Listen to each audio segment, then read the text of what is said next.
What's good, everybody? Indrid with another episode of Behind the Avatar. Thank you, everybody, for joining us. I'm really excited to have our next guest, Jack Curtis with Acedia. He is an up-and-coming manager of an esport organization. He is the founder and CEO of Acedia. So welcome, Jack Curtis. Yep. Cheers, mate. Thanks for having me. Sounds pretty good when you put it like that. Well, I'm actually, the little bit we've been talking, I'm absolutely blown away from what you've done. You are a very young man. Those of you who've watched know I'm 35, so I'm kind of old in the game. And you are a bright up and comer. And I'm really excited to learn about how did you start an organization, what you've learned. What I like to do is kind of start in the very beginning. And I would love for you to tell us, what was your very first esport gig? Okay, so it's a little bit weird now that I'm in management, given how I started, but it all started like kind of 6 years ago. Just browsing Twitter. I really want to get into freelance graphics design. Oh, I started off at a really, I can say this now, but it was really poorly organized esports team called Unity, which was kind of like a clan at the time with montages and what have you. okay. I was brought on board to just basically learn about graphic design and kind of do work for them.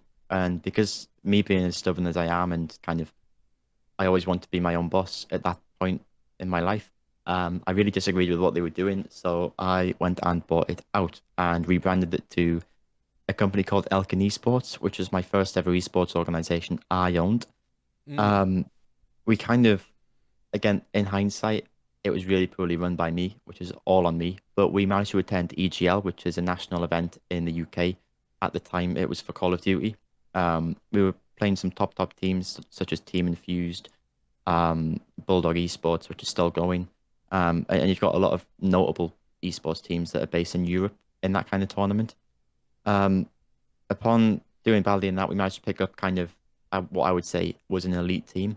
Um, Obviously, this was the time of Call of Duty when a lot of people didn't like it with how kind of technological it became, oh, in-game uh-huh. mechanics and what have you. I Yeah, think when it was people were around like the time of flying Advanced around and Warfare. zipping around and stuff and Yeah, yeah, everybody, yeah. yeah.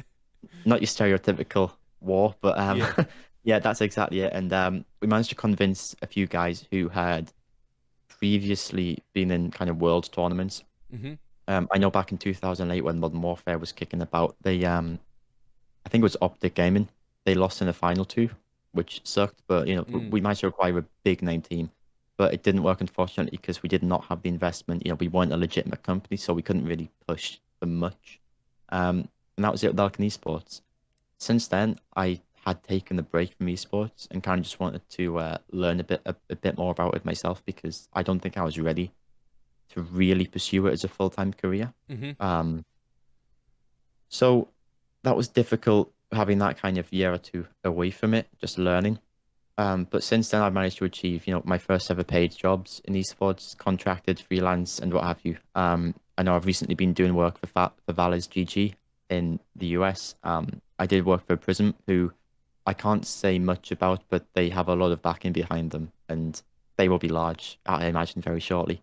I've worked with Team Viral in the UK. All of these in marketing positions, by the way, kind of growing sponsor relations, PR, advice in the social media running of things. And also Flashpoint in the UK, which is kind of, I think, I don't know how to put it, but a lot of their staff get poached by bigger teams, Mm. So which they're really I good at had hoped, developing their people, and then they end up going on yeah, to kind of like bigger things. definitely, yeah. And I think that was one of the main selling points as to why I wanted to work with Flashpoint. I think a lot of my skills I learned at Flashpoint with working with other people and managing people, and that kind of thing, and just learning about how an esports organization should actually be run. Because I think a lot of them nowadays, people just view it as a Twitter page, and Mm. I think it's a bit naive, to be honest, viewing it as a social media page because it is so much more than that, Yep. I think. But yeah, I obviously left my post at Prism in, I think, around February, March time, and here we are with Acedia in May. Um, Acedia was founded on kind of the fact that I wanted to enforce change in the industry. I think a lot of teams nowadays have become extremely corporate and don't necessarily give their employees or their players the welfare that they need, and that's what I want to bring about at Acedia. We're all for our players. We like to go for younger talent that don't necessarily have that track record in esports. Yeah. Um, we've recently restructured our hierarchy as well and kind of just gone for a completely new look at Acedia, which I'm hoping will pan out and everything's looking promising. But yeah, again, we want to kind of be that social organization. And again, with how like saturated the market is, we've got to have a unique selling point. And at the same point of us being socially and community driven, we do want to. I don't know if I'm allowed to say this or curse, but Oh yeah, we, no, we you're do fine. want to. We do want to be that, quote unquote, fuck you organization to bigger teams. Yeah. Like we're coming for you, and we're going to make it. And I think it's important to have that kind of not modesty, but self confidence and ego to get you somewhere. Because if you don't believe in what you're doing, it's going to fail 9 times out of 10. Yeah. And again, it's basic kind of traits of an entrepreneur. Yep. Right. Yeah. You've thrown a lot at me in that last little bit, and like I have so many Yeah, different questions for you, and so I want to take a step back a little bit and talk about the founding of Acedia, and right. because like I think anyone who's been in video games or esports, especially esports, any amount of time, we've all kind of fantasized about starting our own team or like our own organization, whatever that is. But so, what's the chicken? What's the egg? Did you have your player? Did you have like a team, and you said, "Hey, I want to start something with you," or did you start something and then say, "Hey, I got to go find my team"? It tends to be you have to have a brand before you go for a team. Okay. Because if you go for a team before you got the brand, you're not really an organization. You're more of a mentor or a coach to the Mm. team. Mm-hmm. You're kind of managing the team, and I guess that structure you'd be looking at finding the team and organization, not starting your own. Yep. But yeah, again, we started off with the kind of branding of Acedia. You've got to be unique, and you Google Acedia, we're all over the first page of Google. No search engine optimization costs, nothing whatsoever.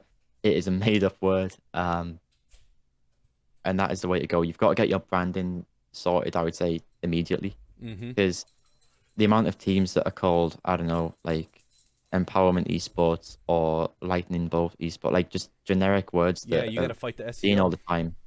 Yeah, definitely. Like you can't really brand yourself the same as another team, Right.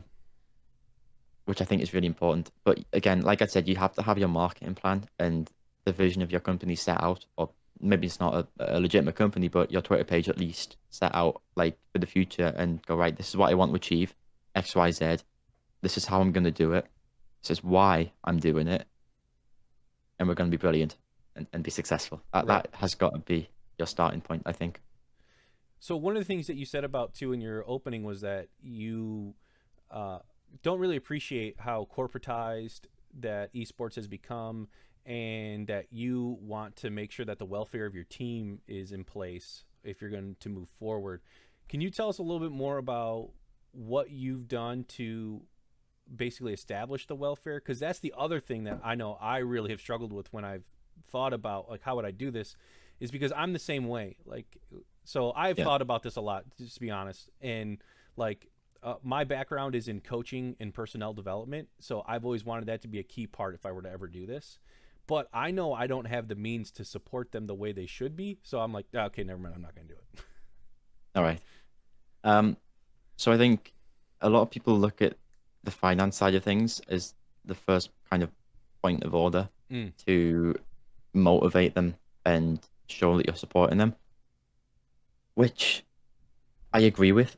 But people who are starting out an esports organization have to realize that money has to be spent wisely. mm, You're on a very small budget and you're not going to be able to do what you want to do with that budget. So it's about making the best out of it, mm-hmm. um, and putting as much as that into your marketing and your team as possible is the best way to go about it. But again, support them where you can financially, such as, I can't go into details again for obvious reasons, but your go-to point of order with money would be basic, like we're talking basic rights for them.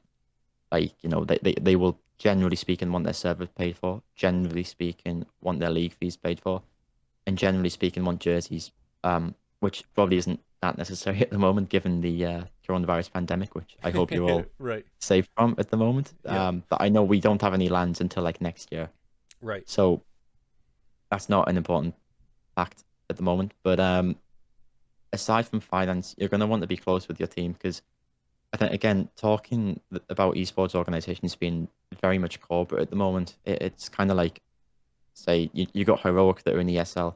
When have you seen their hierarchy do videos or interact with their players? Because I haven't. And maybe that is I've missed it, but it doesn't happen a lot. I Mm. think once you set out a hierarchy, people become scared of interacting with you in a friendly manner. And I don't think that's right whatsoever because you're all in the same boat, right? You're all wanting your esports organization to become successful and you want it to be your full-time job. I don't see why people say, okay, you report to me. I have full control over what you're doing. You control the team. We don't speak to the team. They do their thing. That's their job to play and train. That's completely wrong. I mean, I know we don't have a lot of people in the CD's Discord at the moment, but I try and get involved with the Counter-Strike team as much as possible. They're young guys. They're really friendly. They've got personalities. They're people. Like, they want to have fun with this as well as make it their full-time job. So the best you could do is show that you're invested in them, not just financially. I think it makes for a lot of fun for both parties. You'll be having days as a manager or even a player where you're having a terrible day. You're doing admin all day. You can't find that sponsor that's giving you a reply. You're struggling finding those non-endemic brands, or your players are losing their scrims. They maybe can't find a good schedule. The least you can do is bring some happiness out of that. I think it's important. Yeah. You're kind of like talking about the hierarchy and how that hierarchy can create distance, and it's really hard for me because I work in a very corporate environment, and on one hand I get why some of those structures are in place, but on the other hand I do feel like it can create a lot of problems. Now I'm very lucky with my job. My president knows me by name and he comes up and shakes my hand, and so I don't have that weird, oh my goodness, like there's the guy who runs the whole ship, because he's just a down to earth nice guy and he loves his staff. But I have experienced the, oh, like you don't talk to that guy, like move out of the way in the hallway, that kind of stuff. So it's hard because you're talking about the financial piece, and I feel like as an organization grows, like they bring in those more traditional like CEO, CFO, like we're here because we need to stay here. And unfortunately, I've just read an article. Oh man, I wish I could remember who it was. It was still like missing like $40,000 in prize money from like 3 years ago. And like that's the other side where some of these teams aren't getting their money. Yeah. Um, was this article like that the players hadn't received their prize money that they'd earned, or Yeah, it was, and but it was from the organizers. It wasn't from the team. The tournament organizer hadn't released the money. And it's like, come on, you have these people coming, and then they're not getting what they need. I'm not aware of exactly what you're talking about, but again, that is I'm a not major either. issue. I'm really bad at taking the details. Like I'm a very big Oh picture no, guy. So, it's all good, but I think that's completely messed up, and I disagree with that. And I presume that they're taking the organization that have won the money are taking legal action against the event organizers. I would But hope so. just what you picked up on about there will be difficulties if you're more friendly towards your staff or your players or whatever. Again, that is something that you've got to be careful of. I'm not saying be friends with everybody in your business. It's because that's there is no ideal world in business Right. where everybody knows what they want to do. They want to respect each other. They want to be friends. They want to do this, that, and the other. Mm-hmm. You've got to know where to cross the line, and I think you can only learn that by implementing it. Like I it's difficult for me to say because you've kind of got to rely on your instinct. Yeah. So as much as I do want to be friends with my players and don't want them to be considered, subordinates that report to me. Um, it's important that you should be, I don't know, critical and constructive with your team and your staff. Mm-hmm. I think you have to be outgoing and honest with them and as transparent as you can because if they do something wrong, but you see them as your friend, it's like, oh, I can't do this because he might not respect me as much, or he like, there has to be clear lines where, okay, we're all here for a purpose. We're here to be as friendly as we can, but maintain standards as well. Yep. Um, I know For example, I don't know how much of this I can say, but for instance, you have a company which wants to announce a team. Okay, that team has a manager. That manager is friends with you. Now, there will be scenarios where that manager, because you are friendly with them, will try to push you for things that you feel aren't necessary for the business. For instance, that manager might approach you for funding for a coach which wasn't planned or budgeted for, and because you're friendly, you might be more inclined to say yes. But at the same time, you have to hold your gun and say, look, we didn't budget for this, or we haven't planned for this. We cannot do that. And in that scenario, hold your guns. And you've again, it's that fine line between maintaining a friendship and a business relationship at the same time. Right. Um, it's very difficult, but I think you can only gain a grasp of it if you try it. There's no practice for it. It's Yeah, it's something you have basic to social experience. and yeah, yeah, 100%. And 9 times out of 10, you will experience something like that in esports, Right. where there comes a time whether you are the player and the manager comes to you, or whether it's within management or the player brings up a point. Yeah. Um, you will experience that, and it's one of the difficulties again. But it's people skills and management that it is pivotal to running a business. I feel like this kind of ties in when you're talking about the balance between the business and the friendship and like building that community. Is I really liked before when we were not recording yet, you were talking about how you work a lot with young players, and Yeah, sometimes young players they don't perform at their peak, especially under pressure, and how you use that as like a development opportunity, not a oh we need to cut this player and get a new guy in. So tell me, like, how do you balance the needing and wanting to develop people and the needing to have a certain set of standards, because as your team performs better it grows in popularity, and then like your team performing is important for your brand. yeah. Um, Obviously, developing younger players is great. I think it's what should be done more often in esports, and I know a lot of esports player agencies are on the rise where that can be brought about. But I think what I mentioned before when we were off camera and off air, if you want to put it like that, Yeah. um, was if your team is losing a lot of corporate, more, the more established organizations kind of need to change that. And I guess that is why they do it more often. They kind of have to change their roster because if it's not working, they should not be given that a second chance because they risk losing their sponsorship revenue, they risk losing their brand image, they Mm. risk a lot of things by keeping that. Mm-hmm. But with us, if you start from the get go of developing people, you're not going to have that problem.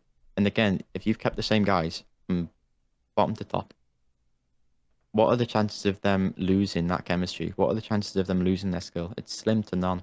It's going to really benefit you, and as well, it's going to lower your costs because if you get to that point, you can put clauses in their contract. If they do leave, you can generate a lot of money from that. Um, but sorry, I can't remember your second point that you made It was just with around regards. the idea Yeah. of balancing the development All right. versus Yeah. the having to have a certain set of standard.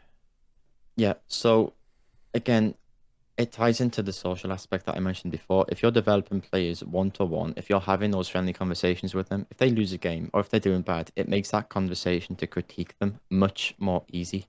Right. Um, and they're gonna respect you a lot more. If you just hop in the call and keep it casual, look, guys, you're not doing well. This is what you need to do differently. We want to see these results if possible. Um, and again, be as transparent as you can. I think development and having standards and what have you, it's a fine line, but as you grow, you can up your standards. And I think your team will respect that because you've invested your time and money into them. Um, and as well, if they can see that they're improving, I think they will completely understand the standards you set. I mean, these guys want to be the best. They know of the high standards in the industry.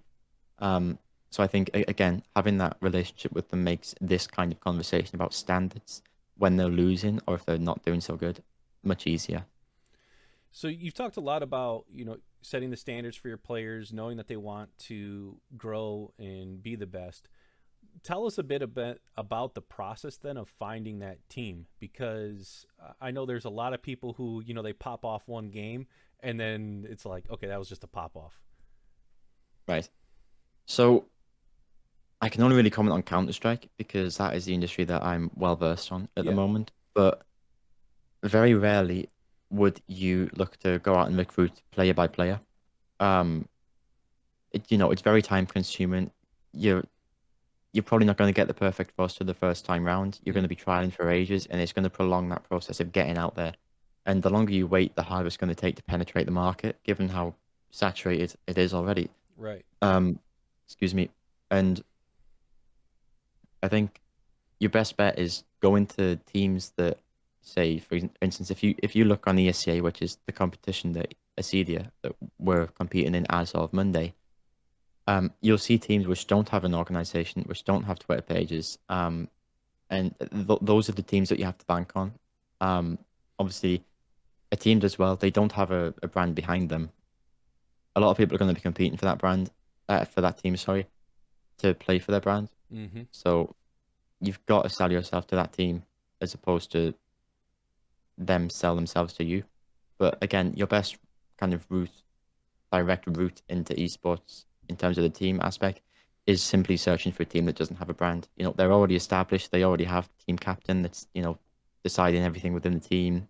Yeah, that's brilliant. So Yeah, basically, like if I kind of sum it up, is look at like ESEA, ESL.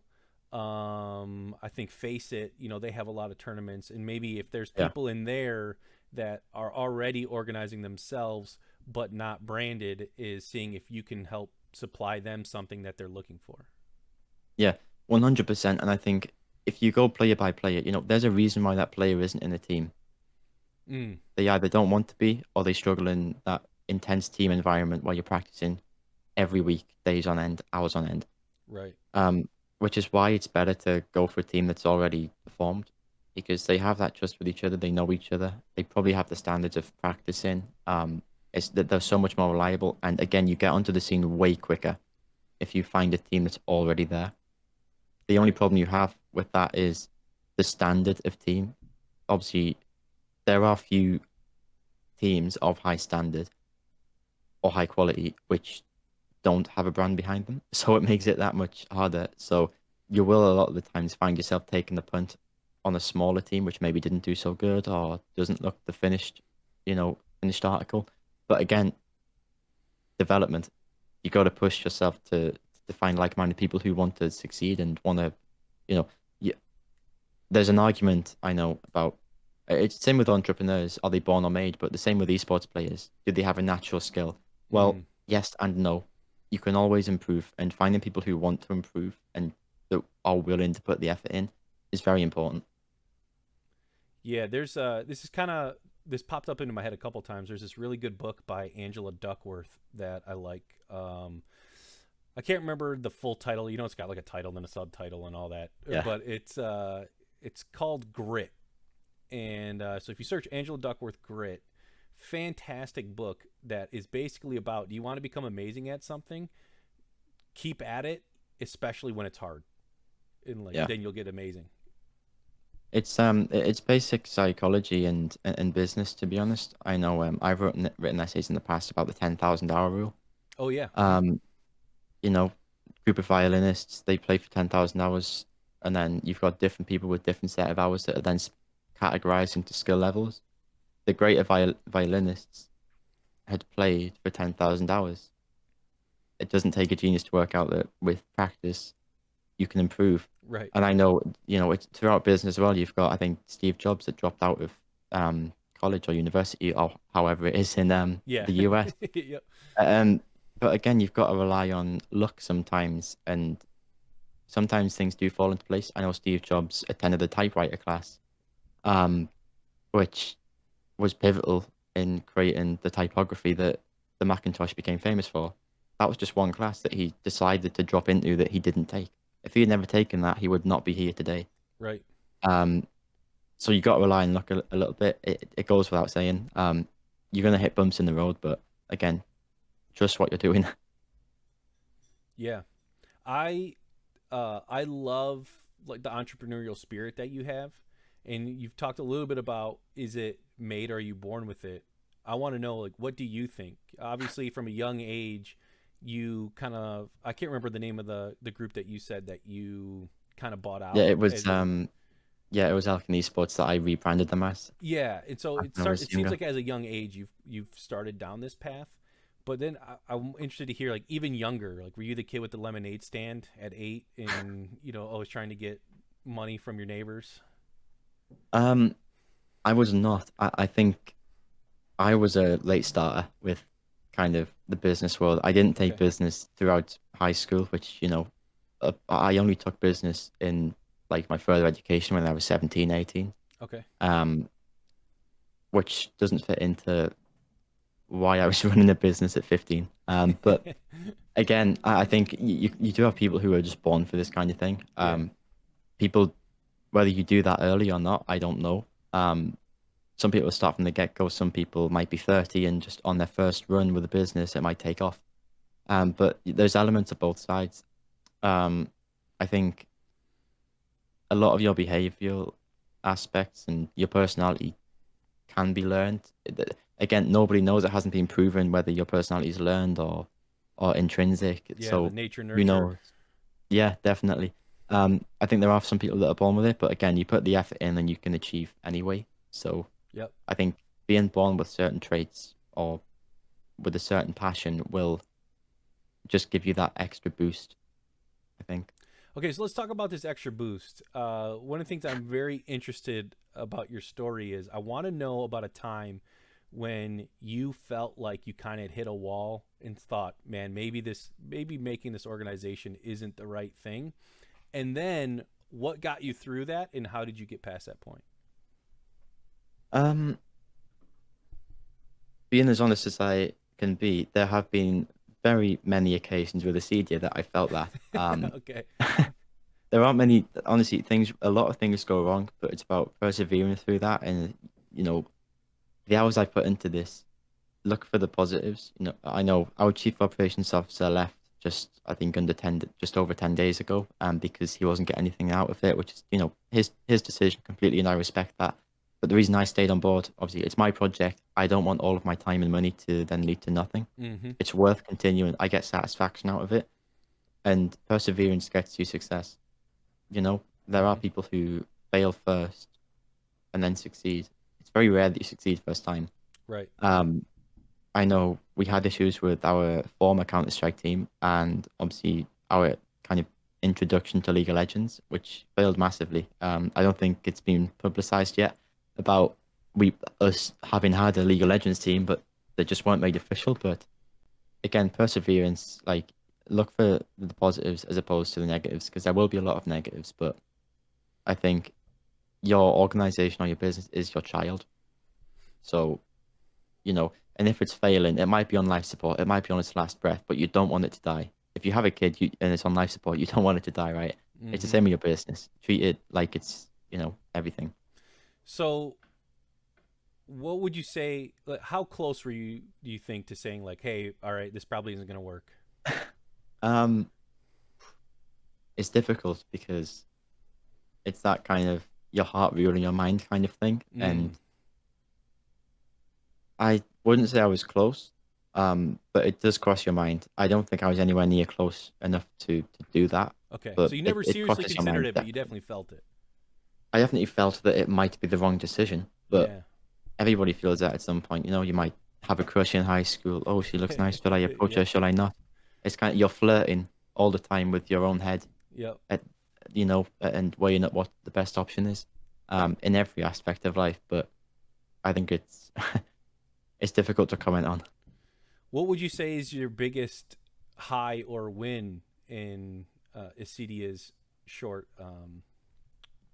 lifespan? Is that the right word? I don't know. I Yeah, don't know. yeah, we can go for that. I think the biggest for me, having had a marketing background, the branding of the company, I love. I mean, you have to love your brand. The whole aspect of it. Your vision, your logo, your graphics. I think it's really important to me. It means something to me. But the marketing, like the fact that I've made something up from scratch that has not been done before, you know, it saves money, so I like it for that reason as well. But yeah, I think that's definitely up there. I think there's a lot more things that have been pivotal or that I've enjoyed aside from Acedia, given that Acedia has been a very short project as of the moment. But again, I could probably talk more wide scale than just focusing and honing in on Acedia in terms of like what I enjoy about it or what has been the biggest thing for me in it. Yeah, Um, oh, go ahead. I think if you're looking wide scale, it's got to be my industry networking with sponsors and what have you. I know back when I was 15, little old, I think I might have been 14 actually. I don't know. Little app called Discord with a few thousand users. That's my claim to fame. Obviously, that contact does very little for me now, but it's something I'm proud of. Again, you've got companies like Hype Energy, which are now in Formula One. Um, and yeah, big brands like that. To be honest, yeah, that's what I'm most proud of. I've gained this random ability to pick out sponsors which are going to blow up. So I'll take that. That I mean, that really is a talent though, and something that needs to be utilized because when you're able to get behind movements, like that's how you propel, and that's something I've always been very bad at because I'm very like counterculture in nature. If something's popular, I very quickly like no. If it's popular, I don't want to be a part of that.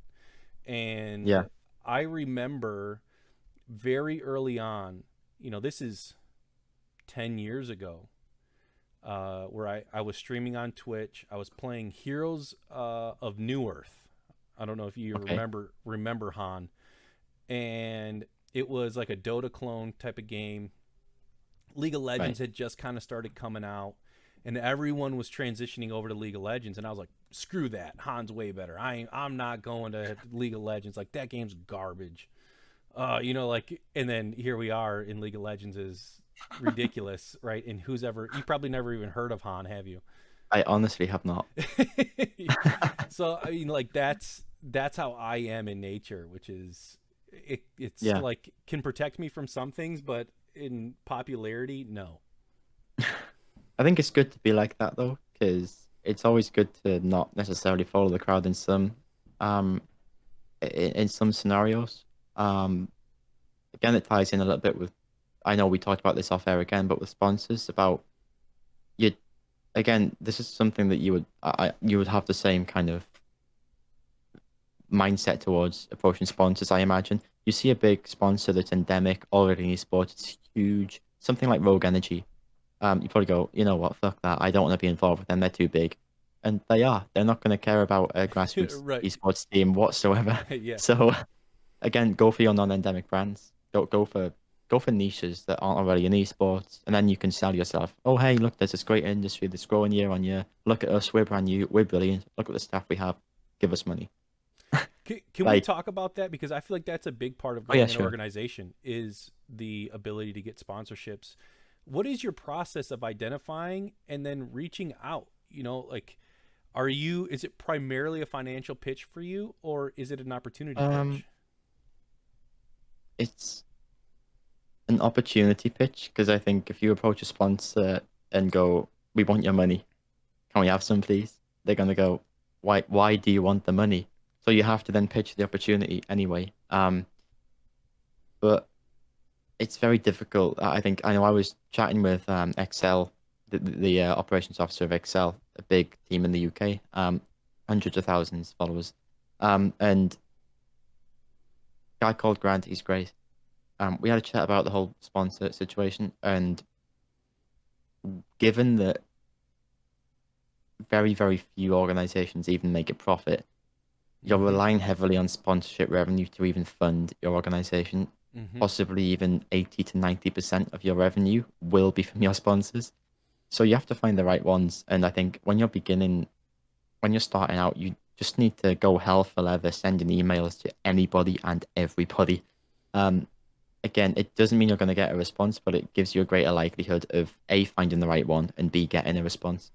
And the way you want to do that is what structure an email. Obviously, I'm no English expert in language or anything, but you have to be persuasive. You have to sell yourself in those first 3 lines of an email. Yeah. Otherwise, it'll just go, straight to the bin in their email. Mm-hmm. I know as well. Phoning sponsors, I think, is more beneficial because you end up with a personal email of an employee there, which I find much better than approaching the contact email on a website, which a Yes. lot of generic shite gets sent to. Yep. So building your own portfolio of contacts that way is probably a good idea. Again, non-endemic brands will be more willing to talk to you. That if I don't know, Hype Energy, who sponsor Epsilon Esports, which is huge, why are they going to sponsor a brand new team that has been formed 2 months ago that has 200 followers on Twitter? Like, doesn't make sense for them. Yep. But something that you should be pushing when you approach sponsors, the reason sponsors give you the money is essentially you're a cheaper version of a marketing Yep. campaign for them. Mm-hmm. I don't know if you've used Twitter ads before, but they are super expensive. To get 100,000 impressions, you might be putting in hundreds and hundreds of pounds, depending on what kind of audience you're going Mm. for. Yep. If you want a direct route to esports, which most of these companies do, um, it's way easier to just sponsor an esports team that's already getting those impressions, that already have that audience in esports. It's much easier for them, and they're going to pay you based on the exposure that they would get. The only thing that they can go off of is impressions, because you can't forecast how many engagements they would get from you. They can't forecast how many followers they would get from you, which is a good thing. And again, you have to take advantage of that in the world of business. A lot of brands might see that as dishonest, that you can't predict that. But own up, you can't predict that. Use it to get more money. For instance, I know at CD, we're on about 200,000 impressions in 3 months, which is ridiculous, to be quite honest with you. That has translated into a very low number of followers and a very low number of engagements. However, it's the impressions that sell on social media platforms. Um, But yeah, that is what you're going to want to focus on talking to sponsors, because they don't want to hear about your life story unless you are a top esports manager that's starting a brand new project Right. and you've got a track record. If you Right. don't have a track record, focus in predominantly on your business. Man, I feel like we need to have another podcast and just talk about marketing because I feel like marketing, especially today with social media, is like 90% of a business. It's so And difficult though to crack your yeah, marketing. and I feel like we could spend hours talking about marketing and Definitely. like it still I feel like wouldn't be enough. But yeah, like the marketing piece to me, it's so hard for me because I don't have a marketing mind. I abhor self promotion of myself. Not when other people do it. Like obviously, like it's what you got to do, but I hate doing it for myself. And I feel like when you're starting an organization, you have to self promote like crazy. It's um it's not easy, and again, you're not gonna get we've done a lot of things, or we have planned a lot of different things. Do we put this kind of tweet out? What's going to work best with the audience? What do they want to see? What is going to get those impressions? Right. How do we grow our fan base? It is as simple as making friends that then believe in your project. I know a lot of times, if I'm playing Counter Strike, oh, how you doing, mate? Where you from? What do you do? Oh, I'm Jack. I'm an esports owner. Oh, what org do you own? Follower off the bat. Right. Round one of Counter Strike, you've got someone that's bought into your brand. um Again, it's a contact. It's about maximizing the people that come into contact with your brand. So if you do that and you're kind of, I don't know, you're endorsing your brand Yeah. through your own personality, Mm-hmm. it's a good thing to do. So for instance, if you went into some Counter-Strike games, oh, what are you doing? Oh, I'm a Twitch streamer, or I'm a YouTuber. Oh, cool, what do you do? I'll take a look. It doesn't mean that they're going to follow, but it increases the likelihood of getting that follow. Yeah. So I was in a sales type position, I don't know, 8 years ago or something like that. And Yeah. I really liked my boss. He was really about the data of it. And so he knew like, okay, you have to make, I can't remember exactly what the numbers were. I think it was 13 phone calls for you to get one response back from somebody. And out of those responses, you had to get 8 people to respond to get a yes. And that was like a yes to meet. And then it was like 5 of those will say yes to buy or I something like can that. It completely relate was with that. whew, I worked in a call center, and you would go through a lot of calls, and it's about once you get that call, you got to make it work. yeah. You got to really sell it. Yeah, it's a brutal game out there. And I think that goes back to what you were saying, like email everybody, contact anybody. Like you have to. So like, even me doing this behind the avatar, man, I've been sending out so many messages, like reaching out to so many people. Most of the people don't give me the time of day, which I don't blame them. I'm a nobody. Like this isn't like I don't know what the biggest podcast in England is, but it's not like, oh yeah, I've heard of that. I want to come on. Yeah. Again, it's that interest that you have to get from like-minded people. We're both involved in esports. We both have similar views, so it makes this doable. Right. I think this will no doubt benefit your public image, my public image, and the CD's public image. Not that we have done this for that, but it's the world of marketing. Marketing is everywhere. Yeah. You know, in my room, I don't know if these lights are on webcam or something above my bed, office Oh slash yeah, bedroom. they're like the different But colors. yeah, yeah, yeah. Yep. There's marketing behind that. The vibrant colors, you're drawn to it. There's marketing in every single decision in business. You just Yep. don't recognize it.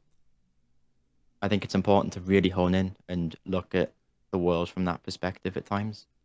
There's this book I love. The name is escaping me right now. I hate when that happens. But this book is about. It's written by a Jewish rabbi, and he's talking about how do Jews view money, and Right. because he's saying like there's a lot of these stereotypes about Jews and money, and he's like, let's talk about it. So in it, he talks about like philanthropy and volunteering and different things you do, and you don't do it to make money. He's like, you don't do that. Like this is Yeah. philanthropy. It's volunteering. You do it because it's good to do it. However, when you do it, you tend to make connections that help make you money. Yeah. That sounds interesting. You might have to drop me a message and I'll give that a read. But yeah, definitely. You don't necessarily have money as your aim, but you end up with it. Right. So again, in esports, your staff when you're starting off, again, something I want to stress: don't pay your staff from the get-go. It's the biggest regret you'll ever have, um, because a lot of staff that are willing to work for a new project won't do it because if they want money, they won't do it because they believe in the project. Um, which I found personally, I haven't paid staff, but interviewing people, you tend to get that response. But you want your staff to be volunteers, and then the more effort you put in, you'll end up finding, oh, how do we get this? We just got a sponsor to get us over the line, but we have all this excess money. What do we do with it? And then you realize, oh, I'm good at this. Like, Yep. it's sometimes you look at the draw again, but it's everywhere in life, man. It's crazy. They've done research where they took young kids like 10 to 12, Yeah. and if they loved reading books, they started paying them to read books. And they found they read less when you started incentivizing them to read. So when they did It's it just interesting. for the love of reading, they read more than if you paid I them to think, read. yeah, but they're not paying the same kids who already love reading, right? They've just offered to pay people to read and they've gone, no. No, they were offering the kids who loved Or reading. And then they were like, "Oh no, I don't want to do it anymore." Like I'm that's losing the love interesting. of it because I'm getting paid for it. And so I say that because you're talking about like let them volunteer. Volunteers are doing it because of the passion. And That is an interesting example, though. yeah, it was really fascinating. I remember reading that in grad school. I couldn't tell you exactly what journal or anything it was in, but it was fascinating. That is bizarre. I don't know why kids would do that because you think kids would, oh, a bit of pocket money, that's brilliant. But maybe it's again that that natural kind of disingenuous thing to do. Um, I honestly was expecting that they would just go for kids who didn't like reading to pay them to get them involved So and then they actually did financially that too, I think, incentivize in them. the study, and their reading All did right. go up a little bit. Yeah. Yeah, I get that. That is an expected result because not ev like if you pay me to mow the lawn, I'm not going to mow the lawn. I hate this. It's not worth the money for me. I just don't want to do it. but that is a more expected result. It's strange that money has deterred kids who loved reading to read. Yeah, I don't see why that would be, but it's an interesting point. me either. But I think it fits in line with what you're saying. Like, let people volunteer because of their passion, and Yeah, then as it grows, you can say, okay, we have something. definitely. You shouldn't be expecting to get money straight away. You come across very disingenuous, and you're immediately unattractive. If people can see that your sole aim is money, you're going to be doing the bare minimum for your money. Um, Right. and I think even in the world of work, that is evident.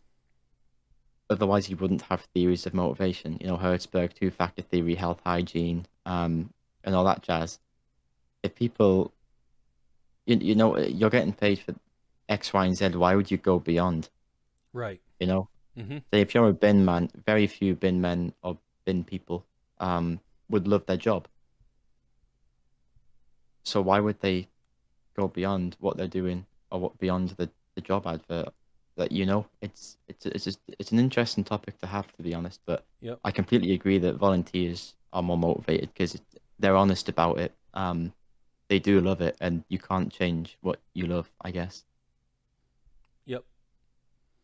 I told you I wanted to leave you with a little bit of margin because you have a meeting coming up here in a few minutes. And Yeah. so, unfortunately, we got to bring this to an end because I feel like there's so much more that I and hopefully viewers could learn from you. But before I wrap up, I would like you to give us maybe your top three, top two, doesn't really matter, of advice to somebody like if they want to start an organization, what should they do? Top two, top three. Okay, first and foremost, I want to obviously thank you for having me on the podcast. It's been a great experience. I think you're a great guy, and it's been a pleasure to answer your questions and obviously help the viewers here. I hope I've been of some help today. But just to leave you with my best three, I can't guarantee that these are the correct things to do, but I think just the immediate things that pop into my head is number one, plan, plan. You Mm-hmm. can't start an esports organization not knowing what you want it to be. And the amount of times you'll see a Twitter page that has been deserted a week into it is Mm. shocking in esports. So plan what you want to do and make sure that it is what you want to do. Because if you're putting money towards this, don't do it. You know, you don't want to waste your money or your time. Make sure you actually want to do this. And again, like in any business, it's a risk. You know, you have to take a financial risk and hope that you get a reward. But yeah, you have to plan for it. That includes your marketing. I would look for teams in advance, but don't start negotiations with them until you're set out. Um, your marketing includes obviously your brand vision, your key performance indicators, which aren't really that important in esports at the moment. Um, what you want to be, your graphic design, and your name. Your graphics and your name probably come first, to be honest, because then you can base your marketing vision around that. Mm-hmm. Second and foremost, this comes before players for obvious reasons, but you need a partner. The chances are you're not going to be able to do this by yourself. There's too many things to do. I've only managed doing that for a lot of the time, running the operations behind the scenes because I know what I'm doing and I've done it before. If this is your first time, you need a partner. Again, that's going to alleviate the pressure off you with investment. But having another set of kind of another brain to kind of bounce ideas back and forth with is great. It'll mean that you're diverse in your decision making. You've got different ideas, and you can critique each other, and that's really important in business to not be narrow minded and okay, this is the thing I want to do. This is the right thing. You got to think, okay, maybe this isn't the right thing. Just take a step back here, Jack. As your business partner, I must tell you you should do this instead, and then have that discussion with your colleague or your co-owner or founder or whatever. But that definitely helps a lot, I think, and it takes pressure off you with the work you do. Um, and again, if you're just one person, are you an organization? You're Mm-hmm. kind of a sole trader at that point. Um, I think it's much more attractive as well to organize it, well, sponsors and teams, if they see it's not just you. Um, and then third, I think the third one is obvious. It's, you can't get anywhere in esports without a team, can you? Um, Yeah. so you're gonna want to get the best team you can, and you'll be on limited budget, I imagine, to start off with. You might even have no budget. Um, so get what you can and maximize that. You can only find the best team if you talk to a lot of teams. Um, I would not recommend trying to poach a team from some other organization. Bad publicity. It's dishonest. Um, it doesn't change anything in esports for what I said about the industry, which I disagree with. That's something I don't think you should do. But focus on younger talent because obviously they're going to be cheaper, but they have the potential. You might not get that first team right the first time. Um, you might get younger players that have already hit their ceiling, but that happens in business. You go again, you find the right team, you learn from your mistakes. You get a winning team, get promoted, you get exposure, you get fans. Here comes the money. Yep. So yeah, third, you have to look for a team definitely, or maybe play by player. I'm not going to sit and tell you how to run your business. This is advice, but Yep. yeah, definitely those three things you have to focus on as in order. I would say as well. Um, they're in order of importance, but in order of chronologically as well. You got to do them first, second, and third in your journey. Yep. Well, I really I think that's appreciate it. it, man. The one Yeah, thing I really loved you've talked about too is the transparency. And right. one of the big things I've talked about in my personal life and with friends is that one of the quickest ways to kill a relationship is to have uncommunicated expectations of each other. And Yeah, so having that transparency, I love that you've talked about that. I love that you talk about developing people. Jack Curtis, it has been an absolute pleasure to learn about you and Acedia. I hope that the community has learned a lot from you guys. And as we talked about, you have the end of the show. You are allowed to talk about anything you want to. Floor is yours. for sure. Um, I hope that I can talk to you guys again if you deem it necessary. Which would be great for me. To really let my legacy shine through. But I think the way the world is nowadays, it's pretty grim. I think we can blame the Chinese government for that. Um, but I hope you're all safe. And obviously, even in America, it's difficult times with, the police brutality situation and the counter Black Lives Matter protests, which are shocking. I know you guys had a really difficult time recently with, I can't remember the name, but black man again shot for what seems to be no apparent reason or no proportionate action was taken, and we have a white male, a young white male, that has acted illegally and taken the law into his own hands and painted a lot of pain over the nation, which I hope you can all realize is the wrong thing to do, and I hope you guys can get behind the Black Lives Matter campaign. Whether you agree with the campaign or not, or you just agree with the statement, don't be racist, and do what you can. If you're not racist, I'm not going to sit there and belittle you, but try and be anti-racist where you can because people need it nowadays. I guess I'll leave you with that and take what you will from it. But yeah, thank you very much for having me, and I'll catch you later, I hope.